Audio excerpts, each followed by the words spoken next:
Rashtrawadi Congress party चंद्र पवार गट मी उत्तर नागपूर येथे आपल्याला दावेदारी दिलेली आहे। आपण काय सांगाल, काय म्हणाल, काय असे मुद्दे आहेत ते आपण घेऊन रणांगणात आलेले आहोत। राष्ट्रवादी शरदचंद्रजी पवार साहेबांच्या हा उमेदवार मला याकरिता दिले आहे की मला वार्डाच्या प्रभागाचा विकास करण्याकरिता आमच्या प्रभागामध्ये जे जे समस्या असतील, साफसफाईची समस्या असेल, नळाच्या पाण्याची समस्या असेल, जे फक्त सकाळी 1च तास येते, आम्हाला 24/7 यांनी सांगितलं होतं BJPवाल्यांनी, पण त्यांनी 1च तास इथं सकाळी नळ देतो। दोन्ही टाईम आम्हाला नळ पाहिजे होता, कारण की काही इथं गरीब लोक स्लममध्ये राहतात, काही लोक सकाळी कामाला जातात, काही लोक सायंकाळी जातात। इथली साफसफाई व्यवस्थित झाली पाहिजे। गटर लाईन 40-40, 50-50 वर्षापासून इथं बनलेली आहे, ती जाम झालेली आहे। लोकांना खूप त्रास आहे। सरकारी कर्मचारी नसून हे प्रायव्हेट कर्मचाऱ्याच्या हातानं आपल्याला सर्व साफसफाई करावा लागतो। न जेही कचरा आहे कुठेही टाकतात लोक, कचरेवाली गाडीबरोबर घरीपर्यंत येत नाही। न जे दिवे आहेत तेही बंद राहतात। न रस्त्याचे खड्डे, खूप असे खड्डे आहेत की ते रस्ते आपण म्हणू की खड्डे म्हणू अशा पद्धतीनं इथं आहे। ना आमची महानगरपालिकेची शाळा, जे आमच्या UPAच्या सरकारमध्ये राष्ट्रवादी काँग्रेस आणि काँग्रेसच्या सरकारमध्ये महानगरपालिके शाळेमध्ये शिकणारे जे लोक होते, ते डॉक्टर, इंजिनियर हे ते झाले। जे गरीब लोक होते, जे रिक्षा चालवणेवाले होते, जे खड्डा खोदनेवाले होते, जे गरीब लोक आहेत, त्यांचे मुलं शिकून डॉक्टर, इंजिनियरनं मोठ्या होद्यावर गेले। अशा लोकांची शाळा यांनी बंद केली आणि CBSEच्या माध्यमातून त्यांचे कसं पैसे घेता येईल, पण गरीब लोकांचं शिक्षण कसं घेता येईल या पद्धतीने त्यांना शाळा बंद करून त्यांना अपंग करण्याचं काम केलं, शिक्षणापासून दूर ठेवण्याचं काम केलं। अशा महानगरपालिकेचे 15 वर्ष जे BJPची सत्ता आहे, त्यांना आपल्याला सत्तेतून दूर करण्याकरिता आमचा हे लढा आहे। आम्ही महानगरपालिकामध्ये माननीय शरदचंद्रजी पवार साहेबांच्या नेतृत्वामध्ये 80% समाजकारण, 20% राजकारण ह्या माध्यमातून काम करून विकास करू। बारामतीमध्ये जसा विकास झालेला आहे, जसा महाराष्ट्रामध्ये शरद पवार साहेबांनी सर्व उद्योगधंदे हे ते सर्व आणलेले आहेत, त्या पद्धतीनं आम्ही हे काम करण्याचा प्रयत्न करू। शिक्षणाच्या माध्यमातून करू, आरोग्याच्या माध्यमातून करू, आम्ही लोकांचे, बेरोजगारांना रोजगार कसा देता येईल या पद्धतीनं करू।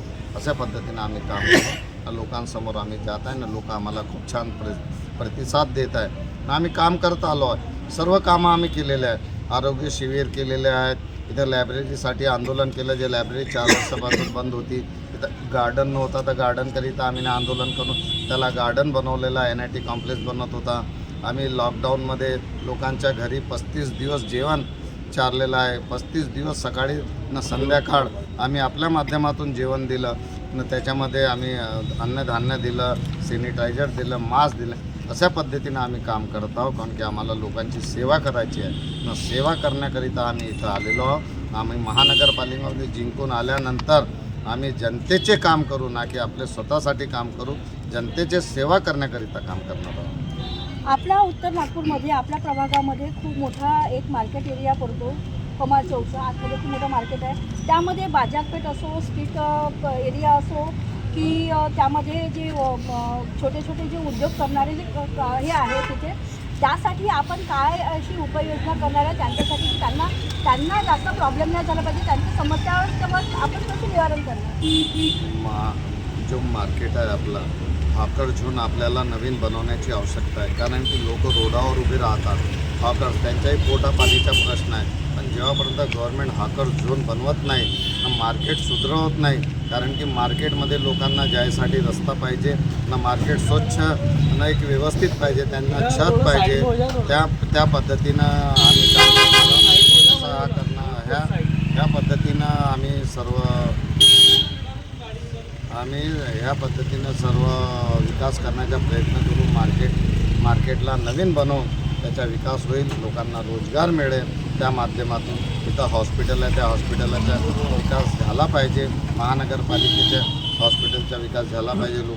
लोकांच्या स्वास्थ्य, सुरक्षा आणि बिजली, पाणी, रस्ते, मूलभूत सुविधा एकदम व्यवस्थित राहिले पाहिजे, अशा पद्धतीनं आम्ही काम करणार आहोत। आमचा प्रण आहे की आम्ही महानगरपालिकेमध्ये गेल्यानंतर आम्ही निस्वार्थ काम करून 24 तास काम करू। सर आपण हिवाळी जे नागपूर महानगरपालिका निवडणूक 2026 जी येत आहे यामध्ये आपल्याला पाहायला मिळालेलं आहे की मित्र पक्ष असो की विरोधक असो की कोणी पण असो, यामध्ये सगळ्यात जास्तीत जास्त एकमेकांचे कपडे फाडण्यात आलेले फक्त सीट करता. यावर आपली काय प्रतिक्रिया आहे? असं राजकारण कधीच बघितलं नाही. जेव्हापासनं BJP सरकार आलेली आहे तेव्हापासनं लोकांचे पक्ष फोडणं, पक्ष वळवून नेणं, चिन्ह वळवून नेणं अशा पद्धतीनं त्यांनी BJPनं काम केलं आहे.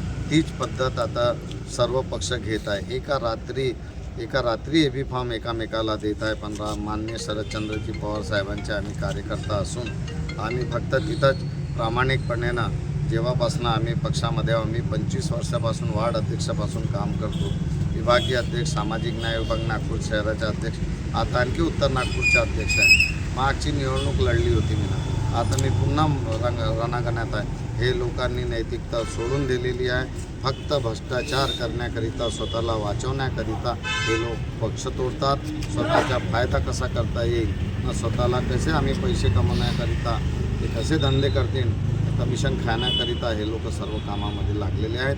त्याच्या लोकांना पाहून लोकांनी वोट दिलं पाहिजे. उमेदवार आपला कसा पाहिजे, स्वच्छ छबीचा पाहिजे, शिकला सवरला पाहिजे, एक हुशार पाहिजे, निस्वार्थी पाहिजे, न लोकांचं काम करणारा पाहिजे, न वार्डाचा विकास करण्याकरिता असा पाहिजे. असा उमेदवार लोकांनी पाहायला पाहिजे, ना की मौकापरस्त लोक, दलबदलू लोक असं यांच्यापासून लोकांनी, मतदारांनी जो डॉक्टर बाबासाहेब आंबेडकरांना आपल्याला बहुमूल्य मत दिलं आहे त्या मताचा उपयोग आपण निस्वार्थपणे ना बेझिझक केलं पाहिजे.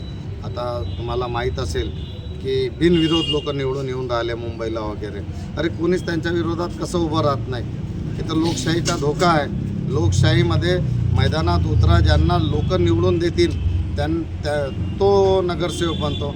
पण लोकांसमोर पर्यायी व्यवस्था नाही ना, एक बिनविरोध निवडून राहिला त्याच्या विरोधात कोणीच उभं राहत नाही. असं होऊ शकत नाही. हे सर्व तानाशाहीचे लक्षण आहेत. आपल्या देशाला धोका आहे.